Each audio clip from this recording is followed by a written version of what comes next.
स्वागत है आपका हमारे यूट्यूब चैनल तर्कस क्लासेज में। आज हम पढ़ेंगे स्टैटिक जीके के राज दर्शन सीरीज में कर्नाटका के बारे में। इस वीडियो में कर्नाटका के बारे में ए टू जेड पढ़ेंगे, वो भी पूरा मैप के साथ पढ़ना है हमको। ठीक है, पूरा मैप के साथ पढ़ेंगे। आप वीडियो को लास्ट तक जरूर देखें, है ना, क्योंकि लास्ट में हम इसमें लाए हैं 25 MCQ क्वेश्चन।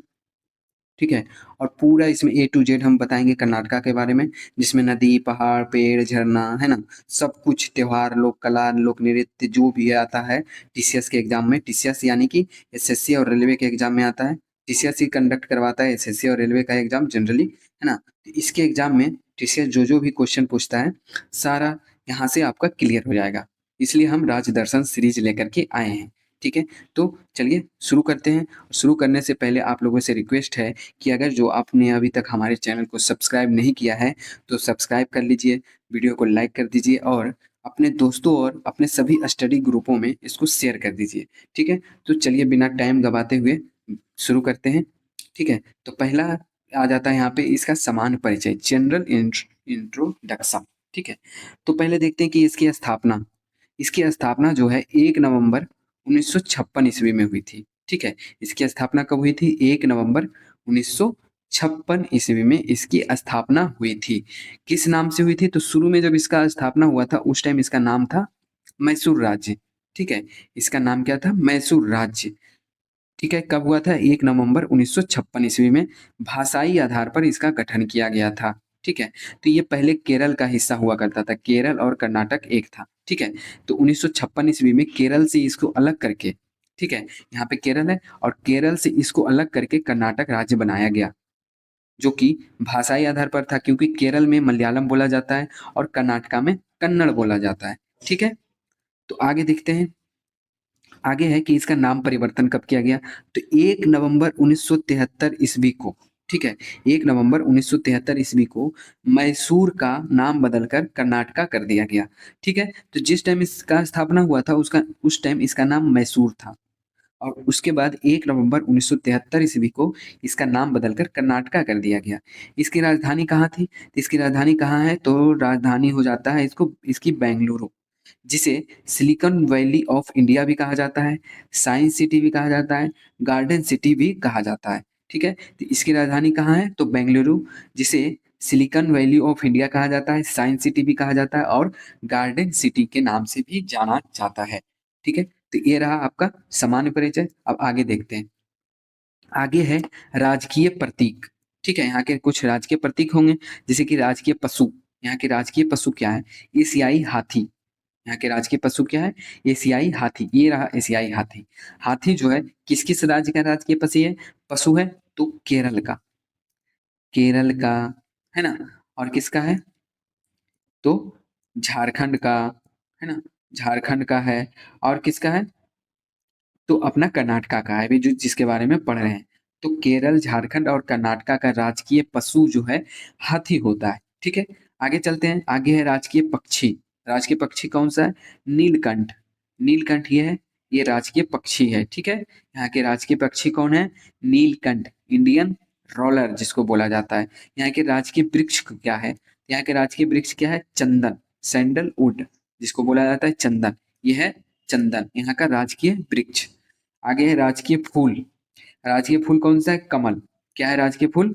कमल है। ठीक है, आगे क्या है? राजकीय प्रतीक चिन्ह। यहाँ का राजकीय प्रतीक चिन्ह है, सभी स्टेट का अपना एक राजकीय प्रतीक चिन्ह होता है। तो यहाँ का राजकीय प्रतीक चिन्ह है गंड भेरुंड।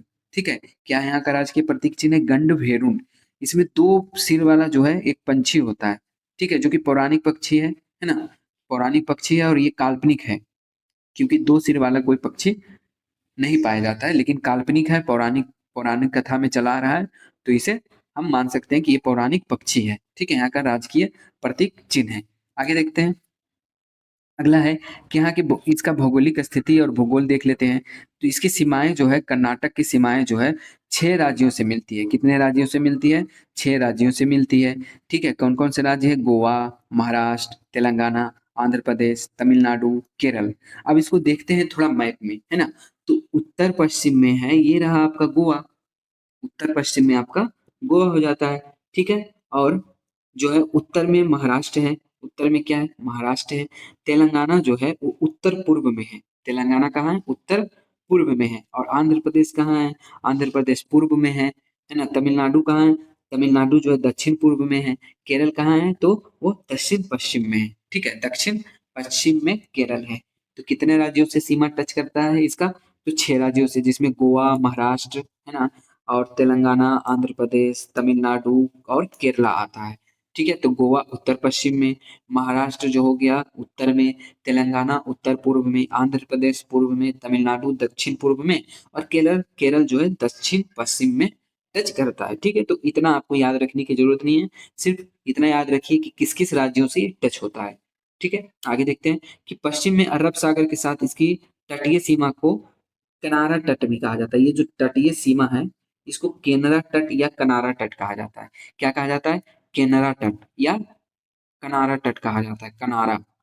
ठीक है, इसकी लंबाई कितनी है, तो 320 किलोमीटर इसकी लंबाई है। तो केरल के जो सॉरी केरल नहीं, कर्नाटका के जो समुद्री तट है उसको कहा जाता है किनारा तट। तो आप लोग बताएंगे कि केरल का जो समुद्री तट है, ठीक है, जो केरल का जो समुद्री तट ये है, इसको किस नाम से जाना जाता है। ठीक है, और तमिलनाडु का जो समुद्री तट है उसको किस नाम से जाना जाता है। तो केरल के समुद्री तट को जाना जाता है मालाबार के नाम से। किसके नाम से, मालाबार। ये किसके नाम, किसका हो गया, केरल का हो गया, मालाबार केरल, है ना। और तमिलनाडु का कोरोमंडल, तमिलनाडु का कोरोमंडल के नाम से जाना जाता है। किसको, तमिलनाडु के तट तट को जाना जाता है कोरोमंडल के नाम से। ठीक है, अब आगे देखते हैं, आगे क्या है, आगे यहाँ की प्रमुख नदियां। ठीक है, उसमें सबसे पहले आता है कृष्णा नदी। इसका उद्गम महाराष्ट्र के महाबलेश्वर से होता है। कृष्णा नदी का जो उद्गम होता है वो महाराष्ट्र के महाबलेश्वर से होता है, लेकिन कर्नाटक में इसका बड़ा हिस्सा बहता है। ठीक है, तो कर्नाटक में इसका बहुत बड़ा हिस्सा बहता है, मतलब महाराष्ट्र से निकलता है फिर कर्नाटक में एंट्री कर जाता है। और इस पर एक बांध है, अलमाटी बांध। ठीक है, कृष्णा नदी पर अलमाटी बांध है। ये क्वेश्चन पूछता है एग्जाम में कि अलमाटी बांध जो है किस नदी पर है। ठीक है, अलमाटी बांध किस नदी पर है, तो कृष्णा नदी पर है। इसको आप ऐसे ट्रिक से याद रख सकते हैं कि कृष्णा भगवान माटी खाया करते थे। ठीक है, तो कृष्णा नदी पर अलमाटी बांध। आगे है कावेरी नदी। ठीक है, आगे क्या है, कावेरी नदी। इसका उद्गम कर्नाटक के कोडागु, जिसे कुर्ग भी कहा जाता है, कोडागु को कुर्ग भी कहा जाता है, जिले के ब्रह्मगिरी पहाड़ियों से होता है।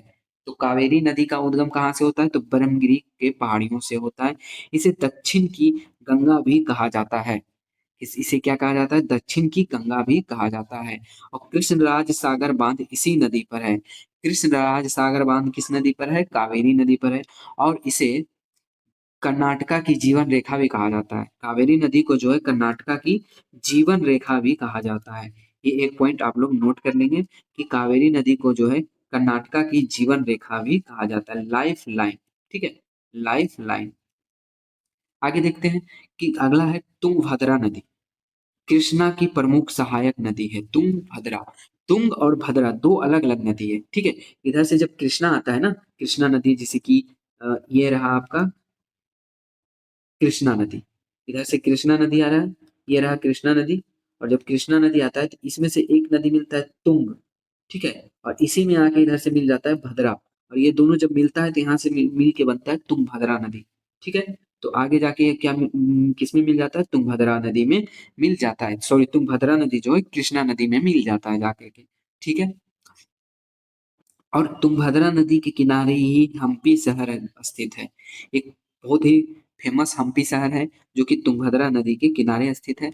और हम्पी शहर की चर्चा अभी हम इस वीडियो में आगे बहुत बार करने जा रहे हैं। ठीक है, तो आगे देखते हैं शरावती नदी।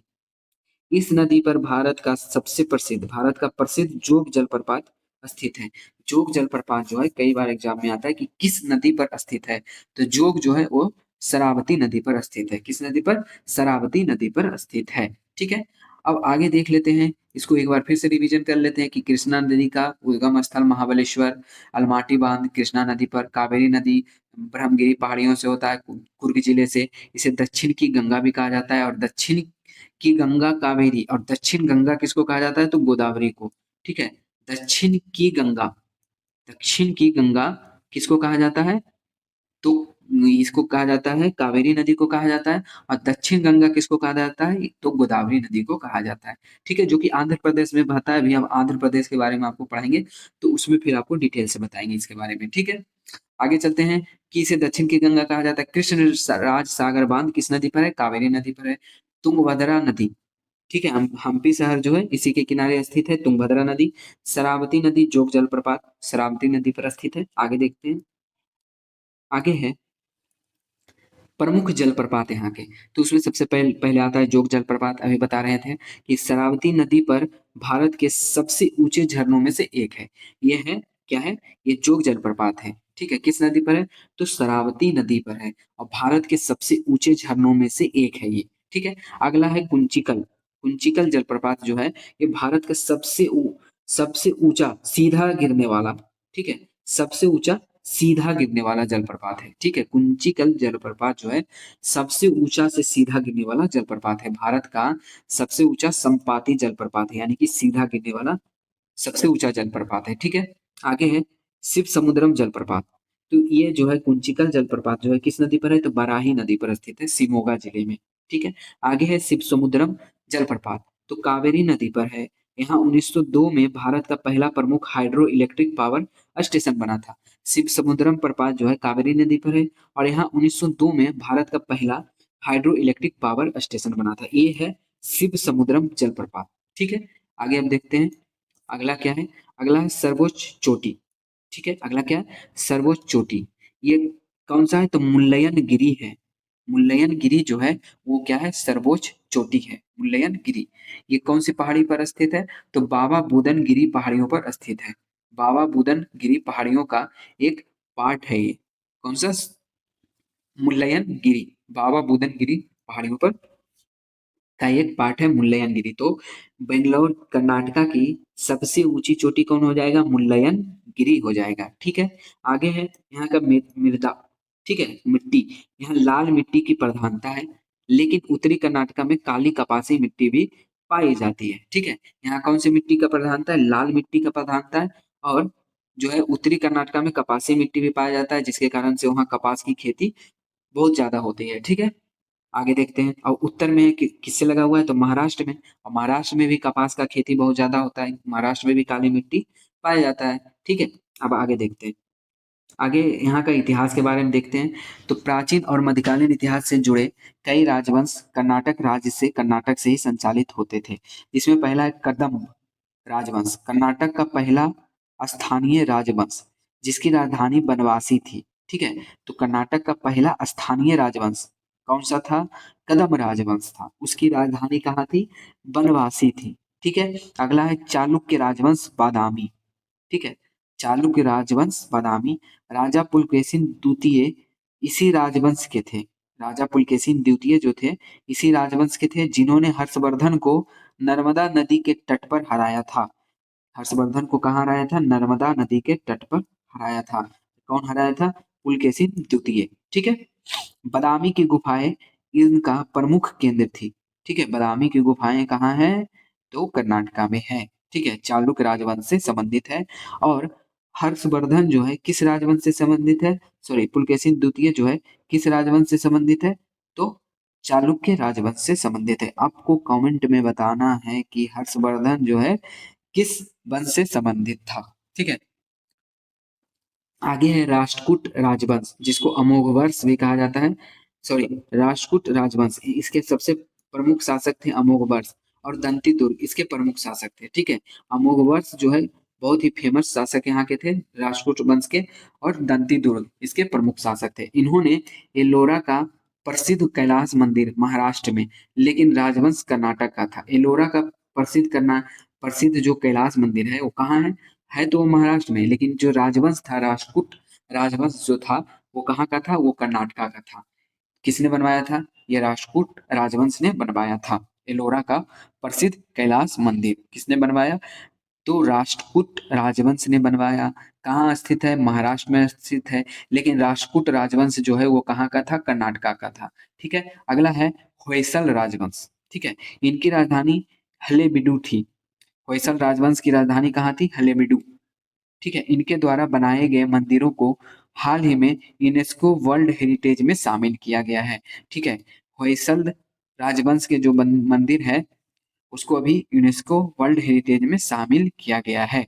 अगला है विजयनगर साम्राज्य, जिसकी स्थापना 1336 ईस्वी में होता है। हरिहर और बुक्का नामक दो भाइयों ने इसकी स्थापना की थी। ठीक है, हरिहर और बुक्का नाम के दो भाई था, इसका स्थापना किया था विजयनगर साम्राज्य के 1336 ईस्वी में। उस समय में इसकी राजधानी कहाँ हुआ करती थी? तो हम्पी हुआ करती थी। ठीक है, आगे है मैसूर साम्राज्य और वोडेयार राजवंश। ठीक है, बाद में हैदर अली और उनके पुत्र टीपू सुल्तान, मैसूर का शेर जिसे कहा जाता है, टीपू सुल्तान को मैसूर का शेर कहा जाता है, ने यहाँ शासन किया। ठीक है, तो मैसूर में सबसे पहले वोडियार राजवंश का शासन था। बाद में हैदर अली और उनके पुत्र टीपू सुल्तान, जिसे मैसूर का शेर कहा जाता है, ने यहाँ शासन किया। चतुर्थ आंग्ल मैसूर मैसूर युद्ध 1799 ईस्वी में कब हुआ? चतुर्थ आंग्ल मैसूर युद्ध जो हुआ था वो 1799 ईस्वी में हुआ था। श्रीरंगपट्टनम की रक्षा करते हुए टीपू सुल्तान जो है वीर गति की प्राप्ति हुई थी। ठीक है, 1799 ईस्वी में श्रीरंगपट्टनम में टीपू सुल्तान जो है वो चतुर्थ आंग्ल मैसूर युद्ध में मारा गया था। ठीक है, और श्रीरंगपट्टनम में ही जो है टीपू सुल्तान की समाधि बनाई गई थी। ठीक है, जिसका जिक्र अभी हम आगे कुछ आगे आने वाले सेक्शन में करेंगे, आगे आने वाले अ, ये इसमें करेंगे। ठीक है, आगे है राज व्यवस्था। यहाँ का राज व्यवस्था के बारे में देखते हैं। ठीक है, यहाँ के विधायिका, कर्नाटका में विधायिका जो है वो दो सदनीय है।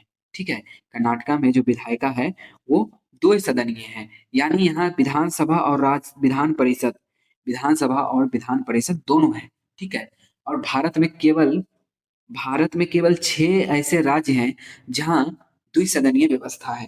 भारत में कितने राज्य हैं? जो 6 ऐसे राज्य हैं जहाँ द्विसदनीय व्यवस्था है। उसमें कौन-कौन से राज्य आते हैं? उत्तर प्रदेश, महाराष्ट्र, बिहार, कर्नाटक, तेलंगाना, आंध्र प्रदेश। ठीक है, कौन-कौन से राज्य आते हैं? उत्तर प्रदेश, महाराष्ट्र, बिहार, कर्नाटक, तेलंगाना, आंध्र प्रदेश। ठीक है, तो ये हो गया उत्तर प्रदेश, बिहार, महाराष्ट्र, कर्नाटका, तेलंगाना और आंध्र प्रदेश। ऐसे करके आप लोग याद रख सकते हैं कि बिहार और उत्तर प्रदेश इधर पड़ोसी हो गया, महाराष्ट्र और कर्नाटका पड़ोसी हो गया, तेलंगाना और आंध्र प्रदेश पड़ोसी हो गया। तो ये टोटल मिला के 6 राज्य ऐसे हैं जहाँ द्विसदनीय व्यवस्था है। ठीक है, आगे देखते हैं कि भारतीय संविधान के अनुच्छेद 169 169 में, ठीक है, के तहत राज्य की विधानसभा द्वारा प्रस्ताव पारित करके विधान परिषद बनाई या समाप्त की जा सकती है। 169 के द्वारा किसी राज्य में आर्टिकल 169 के द्वारा किसी राज्य में विधानसभा या विधान परिषद को बनाया जा सकता है, सॉरी, विधानसभा द्वारा विधान परिषद को बनाया जा सकता है या समाप्त कर दिया जा सकता है। ठीक है, यहाँ देखते हैं कि जो यहाँ पॉलिटिक्स सीटों की संख्या है वो कितनी कितनी है। तो विधानसभा सीटों की संख्या 224 है। ठीक है, तो यहाँ विधानसभा सीटों की संख्या कितनी है? 224 है। आगे है विधान परिषद सीटें। यहाँ विधान परिषद सीटों की संख्या कितनी है? तो 75 है। विधान परिषद सीटों की संख्या कितनी है? 75 है। लोकसभा सीटें, यहाँ लोकसभा सीटों की संख्या कितनी है? 28। और राज्यसभा सीटों की संख्या कितनी है?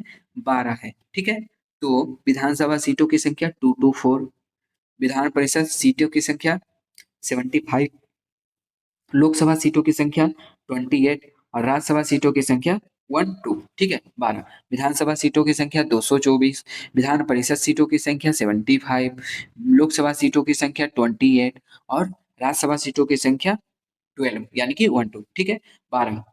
यहाँ के प्रथम मुख्यमंत्री कौन थे? चेंगलराया रेड्डी। कौन थे?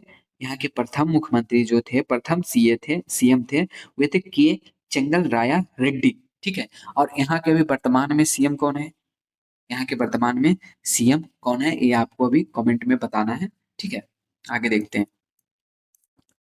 आगे है कला संस्कृति, कर्नाटका के कला संस्कृति और त्योहार। ठीक है, कला संस्कृति और त्योहार, लोक नृत्य। देखते हैं इसके बारे में कि यहाँ का जो है यक्षगान के बारे में देखते हैं। यहाँ यह कर्नाटक का सबसे प्रसिद्ध पारंपरिक नृत्य नाटक है, ये यक्षगान है। ठीक है, ये कर्नाटका का जो है सबसे प्रसिद्ध पारंपरिक नृत्य नाटक है। इसमें भारी मेकअप किया जाता है। ठीक है, जैसा कि आप लोग देख रहे हैं कि इसमें भारी मेकअप किया जाता है और भारी वेशभूषा प्रयोग किया जाता है। इसमें देखिए सब लोग भारी मेकअप किया हुआ है एकदम, है ना? भारी मेकअप किया हुआ है और भारी वेशभूषा इसमें पहना जाता है, भारी गहना पहना जाता है और इसमें सब लोग देख लीजिए कितना ज़्यादा मेकअप किए हुए हैं और कितना ज़्यादा ये आभूषण वगैरह ये भारी रूप धारण किए हुए हैं, ठीक है? आगे देखते हैं। आगे है डोलू कुनीता, ठीक है? अगला क्या है? डोलू कुनीता। यह एक प्रमुख ड्रम नृत्य है, ठीक है? ये रहा डोलू कुनीता। देखिए ड्रम लेकर के ये लोग डांस कर रहे हैं, ठीक है? ढोल जिसको बोल सकते हैं और जो चरवाहा समुदाय द्वारा किया जाता है। किस समुदाय द्वारा किया जाता है? तो चरवाहा समुदाय के द्वारा किया जाता है डोलू कुनीता। डोलू कुनीता। इसमें ढोल बजा करके डांस किया जाता है, ठीक है? कंसाले, बिरगासे, ये अन्य लोक नृत्य है यहाँ के, ये है कंसाले, ठीक है? इसमें ये 2 रस्सी में झाल टाइप का कुछ बना हुआ रहता है और उसको लेकर के ये लोग डांस करते हैं, ठीक है? आगे देखते हैं। आगे है यहाँ के प्रमुख त्योहार। यहाँ के प्रमुख त्योहार में सबसे प्रमुख आता है मैसूर दशहरा, ठीक है? कर्नाटका के सबसे प्रमुख त्योहार में आता है मैसूर दशहरा। यह कर्नाटका का राज्य उत्सव है, ठीक है? यह कर्नाटका का जो है ये राज्य उत्सव है। कौन-सा? मैसूर दशहरा, ठीक है? ये मैसूर दशहरा हो गया आपका जो कि कर्नाटका का क्या है? राज्य उत्सव है और ये है मैसूर पैलेस, ठीक है? अभी इसके बारे में और डिटेल से पढ़ेंगे, ठीक है? तो आगे देखते हैं। कंबाला, अगला क्या है? कंबाला। यह कीचड़ भरे खेतों में होने वाली भैंसों की पारंपरिक दौड़ है, ये है कंबाला, ठीक है? और ये कीचड़ वाले खेत होते हैं, उसमें भैंसों को दौड़ाया जाता है। कंबाला में भैंस की पारंपरिक दौड़ होती है, ठीक है? तटीय कर्नाटक में ज़्यादा प्रसिद्ध है ये कंबाला। तटीय कर्नाटक में ये कंबाला प्रसिद्ध है, ठीक है? आगे उगादी, कर्नाटक में मनाया जाने वाला हिंदू नववर्ष, चैत्र मास का पहला दिन, ठीक है? उगादी जो है चैत्र मास का पहला दिन होता है और ये कर्नाटक में मनाया जाने वाला हिंदू नववर्ष है, ठीक है? Happy Ugadi, happy new year नहीं बोल के ये लोग हैप्पी उगादी को बोलते हैं, ठीक है? अगला है हम्पी उत्सव। हम्पी उत्सव जो है विजयनगर साम्राज्य की संस्कृति को याद करने के लिए हर साल मनाया जाता है। हम्पी उत्सव मनाया जाता है कहाँ? हम्पी में मनाया जाता है, ठीक है? किस लिए मनाया जाता है? तो विजयनगर साम्राज्य की संस्कृति को याद करने के लिए। ये रहा हम्पी उत्सव और हम्पी उत्सव जो है, हम्पी जो शहर है वो किस नदी के किनारे स्थित है? ठीक है, तो आप लोग इसका जवाब कमेंट में बताएँगे और अभी हम उसको पढ़ा भी चुके हैं, है ना? आगे देखते हैं। आगे है यहाँ के जीआई टैग कुछ मिले हैं, जिसमें से मैसूर सिल्क है ना? कुर्ग अरेबिका कॉफ़ी है ये, कुर्ग अरेबिका कॉफ़ी हो गया, मैसूर सैंडलवुड ऑयल, ठीक है? मैसूर के चंदन का तेल, है ना? और चन्नापटना खिलौने, ये है चन्नापटना खिलौने, ठीक है? चन्नापटना जो है, वो एक बहुत ही फ़ेमस जगह है वहाँ के कर्नाटका का जो कि सिर्फ़ खिलौने के लिए फ़ेमस है, ठीक है? आगे देखते हैं। आगे है यहाँ के राष्ट्रीय उद्यान। राष्ट्रीय उद्यान बाघों और हाथियों की आबादी के मामले में कर्नाटक भारत के शीर्ष राज्यों में है, ठीक है? यहाँ बाघ और हाथी सबसे ज़्यादा पाया जाता है कर्नाटका में, ठीक है? यहाँ देखते हैं राष्ट्रीय उद्यान कौन-कौन सा है, तो बांदीपुर राष्ट्रीय उद्यान प्रोजेक्ट टाइगर के तहत 1974 में स्थापित हुआ था, बांदीपुर राष्ट्रीय उद्यान, ठीक है? नीलगिरी बायोस्फीयर का ये हिस्सा है। नागरहोल राष्ट्रीय उद्यान, इसे राजीव गांधी राष्ट्रीय उद्यान भी कहा जाता है, ठीक है? तो किसको राजीव गांधी राष्ट्रीय उद्यान कहा जाता है? तो नागरहोल राष्ट्रीय उद्यान को राजीव गांधी नेशनल पार्क यानी कि राजीव गांधी राष्ट्रीय उद्यान भी कहा जाता है। यहाँ एशियाई हाथी बड़ी संख्या में पाया जाता है, ठीक है? यहाँ एशियाई हाथी जो है बड़ी संख्या में पाया जाता है कहाँ? तो नागरहोल राष्ट्रीय उद्यान। तो बांदीपुर कहाँ हो गया? कर्नाटका में। नागरहोल राष्ट्रीय उद्यान कर्नाटका में। अगला है बन्नेरघट्टा। बन्नेरघट्टा राष्ट्रीय उद्यान, ये बेंगलुरु के पास ही है, ठीक है? यहाँ भारत का पहला तितली पार्क बनाया गया है, ठीक है? भारत का पहला तितली पार्क कहाँ बनाया गया? बन्नेरघट्टा राष्ट्रीय उद्यान में, जो कि बैंगलोर से बस 20-30 किलोमीटर की दूरी पर स्थित है। अगला है कुद्रेमुख राष्ट्रीय उद्यान। कुद्रेमुख राष्ट्रीय उद्यान, यह अपने शेर जैसी पूँछ वाले बंदर, जिसे मकाओ भी कहा जाता है, जो कि ठीक है, यह अपने शेर जैसी पूँछ वाले बंदर के लिए प्रसिद्ध है। कौन? कुद्रेमुख राष्ट्रीय उद्यान, ठीक है? कुद्रेमुख राष्ट्रीय उद्यान किसके लिए प्रसिद्ध है? तो शेर जैसी पूँछ वाले बंदर के लिए प्रसिद्ध है, ठीक है? अगला है अंशी राष्ट्रीय उद्यान। क्या है? अंशी राष्ट्रीय उद्यान। अब इसे काली टाइगर रिज़र्व के नाम से भी जाना जाता है। तो क्वेश्चन आ सकता है एग्ज़ाम में कि काली टाइगर रिज़र्व का पुराना नाम क्या था? तो अंशी राष्ट्रीय उद्यान या अंशी राष्ट्रीय उद्यान को अब किस नाम से जाना जाता है? तो काली टाइगर रिजर्व के नाम से जाना जाता है। काली टाइगर रिजर्व कहाँ स्थित है? कर्नाटका में स्थित है। अंसी टाइगर रिजर्व, अंसी राष्ट्रीय उद्यान कहाँ स्थित है? तो वो भी कर्नाटका में स्थित है। ठीक है, तो इसको एक बार फिर से याद करते हैं। तो कर्नाटका में कौन-कौन से राष्ट्रीय उद्यान, प्रमुख राष्ट्रीय उद्यान स्थित है? तो बांदीपुर राष्ट्रीय उद्यान, नागरहोल राष्ट्रीय उद्यान, बन्नेरघट्टा राष्ट्रीय उद्यान, कुद्रेमुख राष्ट्रीय उद्यान, अंसी राष्ट्रीय उद्यान। ठीक है, काली टाइगर रिजर्व जिसे अब कहा जाता है अंसी राष्ट्रीय उद्यान को। ठीक है, आगे देखते हैं। अगला है यूनेस्को विश्व धरोहर स्थल। यहाँ पर बहुत सारी यूनेस्को विश्व धरोहर स्थल है, जिसको हम एक एक करके देखते हैं। पहला है हम्पी के स्मारक। ठीक है, आप लोग को अभी कई बार बोल चुके हैं कि अभी हम्पी के बारे में पढ़ेंगे। ठीक है, तो इसमें पढ़ते हैं कि हम्पी के स्मारक, ये इसको कब मिला? 1986 ईस्वी में यूनेस्को में इसका नाम शामिल हुआ। विजयनगर साम्राज्य के ये अवशेष है। और 50 रुपए के नए नोट पर हम इस रथ का चित्र देखते हैं। 50 रुपया का नया नोट अगर जो आपके पास होगा तो उसमें आप देखेंगे कि ये वाला चित्र आपको मिलेगा। ठीक है, ये क्या है? हम्पी के स्मारक है। इसे 1986 ईस्वी में यूनेस्को स्थल में शामिल किया गया था। ठीक है, अगला है पट्टदक्कल स्मारक। ठीक है, अगला क्या है? पट्टदक्कल स्मारक। ये है पट्टदक्कल स्मारक। चालुक्य राजवंश के मंदिर स्थापत्य कला का बेजोड़ उदाहरण है। ये है पट्टदक्कल राष्ट्रीय उद्यान जो है, ये किस राजवंश से संबंधित है? तो चालुक्य राजवंश से।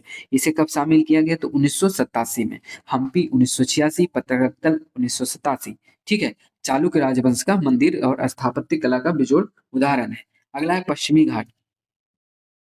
ठीक है, तो इसे कब मिला? तो 2012 ईस्वी में यूनेस्को स्थल में शामिल किया गया। ठीक है, कर्नाटक का पहाड़ी हिस्सा मलाड क्षेत्र, इसे हॉट जैविक हॉटस्पॉट में शामिल किया गया है। ठीक है, जैविक हॉटस्पॉट के रूप में इसको शामिल किया गया। पश्चिमी घाट को जैविक हॉटस्पॉट के रूप में इसको शामिल किया गया है। अगला है होयसल के पवित्र समूह। ये है होयसल के पवित्र मंदिर का समूह है। ठीक है, बेल्लूर, हेलीवुड और सोमनाथपुरा के होयसल मंदिरों को भारत के 42वां यूनेस्को स्थल के रूप में शामिल किया गया है। इसे कब शामिल किया गया? 2023 ईस्वी में किया गया। ये कर्नाटका का सबसे नवीनतम है। ठीक है, तो बेलूर, हलेबीडु और सोमनाथपुरा के होयसल मंदिर, जो होयसल राजवंश था उसके द्वारा जहाँ जहाँ भी मंदिर बनवाया गया था, सबको मिला करके होयसल का पवित्र समूह कहा जाता है। इसे कब शामिल किया गया यूनेस्को में? तो 2023 में। ये कर्नाटका का सबसे नवीनतम है। ठीक है, आगे देखते हैं। आगे आर्थिक एवं औद्योगिक तथ्य यहाँ का देखते हैं। तो कॉफी उत्पादन, कर्नाटक भारत का सबसे बड़ा कॉफी उत्पादक राज्य है। ठीक है, कर्नाटक जो है वो भारत का सबसे बड़ा कॉफी उत्पादक राज्य है। भारत की कुल कॉफी का लगभग 70% यही होता है। ठीक है, भारत की कुल कॉफी का कितना? लगभग 70% यही होता है। बाबा बुदन की पहाड़ी, बाबा बुदन गिरी जिसको बोला जाता है, बाबा बुदन गिरी पहाड़ियों पर भारत में पहली बार कॉफी के पौधे लगाए गए थे। ठीक है, तो क्वेश्चन पूछ सकता है ना आपसे एग्जाम में कि भारत में पहली बार कॉफी के पौधे कहाँ लगाए गए थे? तो कर्नाटका राज्य में लगाए गए थे, बाबा बुदनगिरी पहाड़ियों पर। ठीक है, अगला है सोने की खदान। यहाँ एक सोने की खदान भी है। ठीक है, जिसे कोलार गोल्ड फील्ड भी कहा जाता है। इसी पे मूवी बना था केजीएफ। केजीएफ का फुल फॉर्म क्या हो गया? Kolar Kolar gold fields. ठीक है, और हट्टी भी यहाँ का सोने का प्रमुख खदान है कर्नाटका में। तो कौन कौन सा है? कोलार गोल्ड फील्ड और हट्टी। ठीक है, कौन कौन सा है? कोलार गोल्ड फील्ड और हट्टी। ठीक है, प्रमुख मुख्यालय यहाँ पर बहुत सारे मतलब मुख्यालय हैं, उसमें से प्रमुख जो है इसरो का मुख्यालय। ठीक है, इसरो का मुख्यालय कहाँ है? बेंगलुरु में है। ठीक है, इसरो का मुख्यालय बेंगलुरु में है, भारतीय अंतर्राष्ट्रीय अनुसंधान संगठन। ठीक है, अगला है हाल, हिंदुस्तान एरोनॉटिक्स लिमिटेड। इसका कहाँ है? तो बेंगलुरु में है। इसका भी हेडक्वार्टर कहाँ हो गया? बेंगलुरु में हो गया। विप्रो, ठीक है, विप्रो का भी, ये विप्रो और इन्फोसिस का हेडक्वार्टर कहाँ है? तो बेंगलुरु में है। ठीक है, इसरो और हाल और विप्रो और इन्फोसिस सबका हेडक्वार्टर कहाँ है? बेंगलुरु में है। इसलिए इसे सिलिकॉन वैली ऑफ इंडिया भी कहा जाता है। ठीक है, क्योंकि यहाँ पर बहुत सारे आईटी कंपनियां हैं, है ना। और इंफॉर्मेशन टेक्नोलॉजी में सिलिकॉन का बहुत यूज होता है, इसलिए इस कारण से इसे सिलिकॉन वैली ऑफ इंडिया कहा जाता है। अगला है, अब आगे आ जाता है 25 जो है इम्पोर्टेंट एकदम, 25 इम्पोर्टेंट मोस्ट इम्पोर्टेंट क्वेश्चन है, एमसीक्यू। ठीक है, तो इसे लगाना आप लोग ना भूलें। अगर जो इसको आप पूरा करते हैं तो आपके कर्नाटक के सारे टॉपिक्स कवर हो जाएंगे। ठीक है, तो देखते हैं पहला। तो पहला देखते हैं कि कर्नाटक राज्य का राज्य पशु कौन सा है। ठीक है, कर्नाटक राज्य का जो है वो राज्य पशु कौन सा है। तभी हम लोग देखे थे कि कर्नाटक राज्य का राज्य पशु भारतीय हाथी है। ठीक है, ये है आपका हाथी जो है कर्नाटक राज्य का राज्य पशु है। ठीक है, भारतीय हाथी कर्नाटक के साथ साथ केरल और झारखंड का भी राज्य पशु है, हम पहले आपको बता चुके हैं। ठीक है, आगे देखते हैं। अगला क्वेश्चन है कि प्रसिद्ध जोग जलप्रपात जो है, प्रसिद्ध जोग जलप्रपात कर्नाटक के किस जिले में स्थित है। तो किस जिले में स्थित है, तो इसका राइट आंसर हो जाएगा शिमोगा में। आपको पहले बता चुके हैं कि ये है प्रसिद्ध जोग जलप्रपात है और ये शिमोगा में स्थित है। कहाँ स्थित है, जोग जलप्रपात शरावती नदी पर शिमोगा जिले में स्थित है। भारत के सबसे ऊंचे जलप्रपातों में से एक है। ठीक है, कौन सा, तो जोग जलप्रपात कहाँ स्थित है, शिमोगा में। अगला देखते हैं। अगला है कर्नाटक के किस शहर को भारत की सिलिकॉन वैली कहा जाता है। तो इसका राइट आंसर क्या हो जाएगा, बेंगलुरु को। ये है बेंगलुरु और इसको भारत का सिलिकॉन सिटी, गार्डन सिटी और साइंस सिटी भी कहा जाता है। बेंगलोर भारत का सबसे बड़ा सूचना प्रौद्योगिकी निर्यातक है, इसलिए इसे सिलिकॉन वैली कहा जाता है। ठीक है, आगे देखते हैं। आगे है बांदीपुर राष्ट्रीय उद्यान किसके लिए प्रसिद्ध है। तो बांदीपुर राष्ट्रीय उद्यान किसके लिए प्रसिद्ध है, तो बाघ के लिए प्रसिद्ध है। तो देखिए ये रहा बाघ, और बांदीपुर राष्ट्रीय उद्यान बाघ के लिए प्रसिद्ध है। बांदीपुर प्रोजेक्ट टाइगर के तहत स्थापित भारत के शुरुआती बाघ अभयारण्यों में से एक है। ठीक है, आगे देखते हैं 5 नंबर। कर्नाटक का प्रमुख लोक नृत्य कौन है। तो कर्नाटक का प्रमुख लोक नृत्य हो जाता है यक्षगान। ठीक है, कर्नाटक का प्रमुख लोक नृत्य यक्षगान हो जाता है। यक्षगान कर्नाटक का पारंपरिक पारंपरिक नृत्य नाटक रूप है जो पौराणिक कथाओं पर आधारित होता है। ठीक है, आगे देखते हैं। अगला है विजयनगर साम्राज्य की प्राचीन राजधानी हम्पी किस नदी के तट पर स्थित है। तो किस नदी के तट पर स्थित है, तुंगभद्रा नदी के तट पर स्थित है। ठीक है, यह है हम्पी का ऐतिहासिक खंडहर। आगे देखते हैं। अगला है कर्नाटक का कौन सा जिला भारत की कॉफी राजधानी के रूप में जाना जाता है। तो कौन सा जिला भारत की कॉफी राजधानी के रूप में जाना जाता है, तो इसका राइट आंसर हो जाएगा चिकमंगलुरु। इसका राइट आंसर क्या हो जाएगा, चिकमंगलुरु। इसे भारत की कॉफी राजधानी के नाम से जाना जाता है। अगला आता है, यही है कि भारत में सबसे पहले कॉफी जो है वो बाबा बुदन पहाड़ियों पर चिकमंगलुरु में ही उगाई गई थी। बाबा बुदन पहाड़ी कहाँ है, चिकमंगलुरु में है। और सबसे ऊंची पहाड़ी कौन सा है, तो मुल्लयन गिरी, सबसे ऊंची चोटी। आगे देखते हैं। अगला है केगा परमाणु ऊर्जा केंद्र कर्नाटक के किस जिले में स्थित है। तो केगा परमाणु ऊर्जा केंद्र जो है कर्नाटक के उत्तर कन्नड़ जिले में स्थित है। कहाँ स्थित है, उत्तर कन्नड़ जिले में स्थित है केगा परमाणु ऊर्जा केंद्र। आगे देखते हैं। अगला क्वेश्चन है कि कर्नाटक में स्थित गोल गुंबद जो है किसका मकबरा है। कर्नाटक में जो स्थित गोल गुंबद है वो किसका मकबरा है, इस मकबरा है मोहम्मद आदिल शाह का। ठीक है, तो किसका मकबरा है, मोहम्मद आदिल शाह का। राइट आंसर हो जाएगा बी, विजयपुर, जिसे बीजापुर भी कहा जाता है, में स्थित गोल गुंबज मोहम्मद आदिल शाह का मकबरा है। ठीक है, अगला देखते हैं नेक्स्ट क्वेश्चन क्या है। नेक्स्ट क्वेश्चन है कि निम्नलिखित में से किस नदी का उद्गम कर्नाटक के कुर्ग जिले से कोडागु जिले से ताल कावेरी से होता है। कोडागु जिले की ताल कावेरी से होता है। इसका राइट आंसर हो जाएगा कावेरी। ठीक है, कावेरी नदी। कावेरी नदी पश्चिम पश्चिम घाट के ब्रह्मगिरी रेंज में ताल कावेरी से निकलती है। ठीक है, आगे देखते हैं। अगला है ऐतिहासिक स्थल सरवन बेलगोला जैन धर्म के किस महत्वपूर्ण व्यक्ति के विशाल प्रतिमा के लिए प्रसिद्ध है। तो इसका राइट आंसर क्या हो जाएगा, गोमतेश्वर, जिसे बाहुबली भी कहा जाता था। वो बाहुबली मूवी वाला नहीं, ये दूसरा है। ठीक है, ये सरवन बेलगोला में भगवान गोमतेश्वर बाहुबली की 757 फीट ऊंची अखंड प्रतिमा स्थापित है। ठीक है, ये जैन धर्म से संबंधित है, भगवान गोमतेश्वर जिन्हें बाहुबली भी कहा जाता था। ठीक है, अगला देखते हैं। अगला है कि कोलार गोल्ड फील्ड जो सोने के खनन के लिए प्रसिद्ध थी, कर्नाटक के किस जिले में स्थित है, तो कोलार में स्थित है। यहाँ 2001 ईस्वी से खनन बंद कर दिया गया है। ठीक है, अगला है कर्नाटक का राज्य वृक्ष कौन सा है। कर्नाटक का राज्य वृक्ष हो जाता है चंदन। ठीक है, कर्नाटक का राज्य वृक्ष क्या हो जाता है, चंदन। कर्नाटक को चंदन की भूमि भी कहा जाता है, चंदन ही यहाँ का राज्य वृक्ष है। ठीक है, आगे देखते हैं। टीपू सुल्तान की ग्रीष्मकालीन राजधानी और महल श्रीरंगपट्टनम किस शहर के निकट स्थित है। ठीक है, तो इसका राइट आंसर क्या हो जाएगा, मैसूर के निकट स्थित है। जो ग्रीष्मकालीन राजधानी था टीपू सुल्तान का, और महल जो है वो मैसूर के नजदीक स्थित है। ठीक है, यह है श्रीरंगपट्टनम। मांड्या जिले में कावेरी नदी के द्वीप पर स्थित है। आगे देखते हैं, कुद्रेमुख राष्ट्रीय उद्यान मुख्य रूप से किस खनिज भंडार के लिए प्रसिद्ध है? तो कुद्रेमुख जो है लौह अयस्क के लिए प्रसिद्ध है, आयरन ओर के लिए प्रसिद्ध है कुद्रेमुख राष्ट्रीय उद्यान। कुद्रेमुख अपनी विशाल लौह अयस्क पहाड़ियों के लिए प्रसिद्ध था, जहाँ पर्यावरण कारणों से खनन अब बंद है। ठीक है, पहले यहाँ खनन होता था, अब नहीं होता है। आगे देखते हैं, मैसूर पैलेस। मैसूर पैलेस किस राजवंश का आधिकारिक निवास था? मैसूर पैलेस जो है किस राजवंश का आधिकारिक निवास था? तो इसका राइट आंसर हो जाएगा बी, बाडियार वंश। ठीक है, इसका राइट आंसर क्या हो जाएगा? बी, बाडियार वंश। मैसूर पैलेस बाडियार राजवंश का निवास स्थान था। ठीक है, आगे देखते हैं, अगला है कन्नड़ भाषा के लिए प्रसिद्ध, कन्नड़ भाषा के लिए पहला ज्ञानपीठ पुरस्कार किसे प्रदान किया गया था? तो इसका राइट आंसर हो जाएगा कुवेम्पू। ठीक है, इसका क्या राइट आंसर हो जाएगा? कुवेम्पू। कुवेम्पू को 1967 में उनकी कृति श्री रामायण दर्शनम के लिए पहला ज्ञानपीठ पुरस्कार मिला था।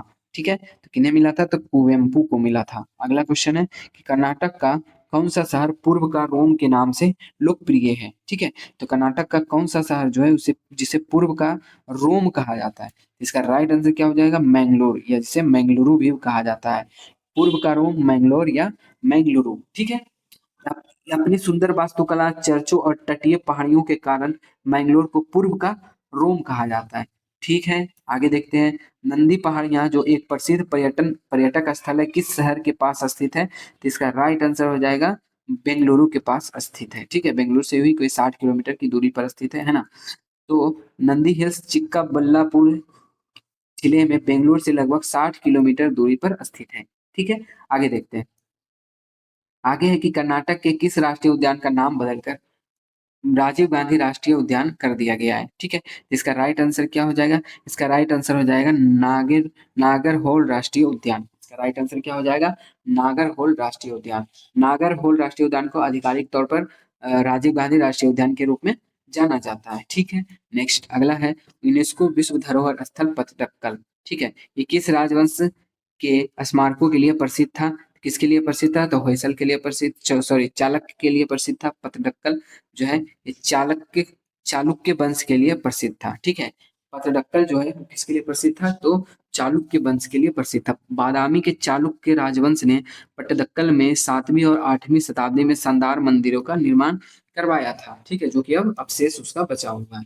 आगे देखते हैं, अगला क्वेश्चन है कि कर्नाटक का कंबाला त्योहार मुख्य रूप से किस खेल से संबंधित है? तो किस खेल से संबंधित है? सभी लोग को पता है कि भैंसा की दौड़। ठीक है, किससे संबंधित है? भैंसा की दौड़ से संबंधित है, अभी कुछ देर पहले बताए थे अपने इसी वीडियो में। ठीक है, आगे देखते हैं, अगला है कृष्णराज सागर बांध जो है कर्नाटक के किस नदी पर स्थित है? तो कृष्णराज सागर बांध किस नदी पर स्थित है? तो कावेरी नदी पर स्थित है। कृष्णराज सागर बांध कावेरी नदी पर स्थित है। और जो है कृष्णा नदी पर कौन सा बांध स्थित है? तो अलमाटी बांध स्थित है। ठीक है, जिसे सर एम विश्वेश्वरैया के देख रेख में बनवाया गया था। केआरएस बांध जो है कृष्णराज सागर बांध जो है किसके देख रेख में बनवाया गया था? तो सर एम विश्वेश्वरैया की देख रेख में बनवाया गया था। अगला है, कर्नाटक की राज्यसभा की कुल सीटों की संख्या कितनी है? कितनी है आप लोग बताइए? 12 सीट है ना। अगला है, इसी में 12 सीट है। कर्नाटक में राज्यसभा की सीट कितनी है? 12 है, और जबकि लोकसभा की सीट 28 और विधानसभा की सीट 224 है। आगे देखते हैं, अगला है, ऐतिहासिक बादामी गुफा किस पत्थर को काटकर बनाया गया है? ऐतिहासिक बादामी गुफा जो है किस पत्थर को काटकर बनाया गया? तो इसका राइट आंसर हो जाएगा लाल बलुआ पत्थर। लाल बलुआ पत्थर के काट करके बनाया गया, ये है लाल बलुआ पत्थर। ठीक है, इसको काट करके देख रहे हैं यहाँ पे एक गुफा बनाया गया है। ठीक है, लाल बलुआ पत्थर को काटकर। आगे देखते हैं, ठीक है, तो आपका अभी तक जो आपने हमारे वीडियो को देखा है अगर जो, तो आपको बहुत बहुत धन्यवाद। ठीक है, और अगर जो आपने लास्ट तक यहाँ तक आपने वीडियो को देखा है तो आपको बहुत बहुत धन्यवाद है। ठीक है, और आप हमारे चैनल को सब्सक्राइब कर लीजिए ताकि ऐसे ही बहुत सारे जीके जीएस का क्वेश्चन, स्टैटिक जीके और करंट अफेयर हम लोग डेली करते हैं, सारे का वीडियो आपको इस चैनल पे मिल पाए। ठीक है, जय हिंद, मिलते हैं अगले वीडियो में।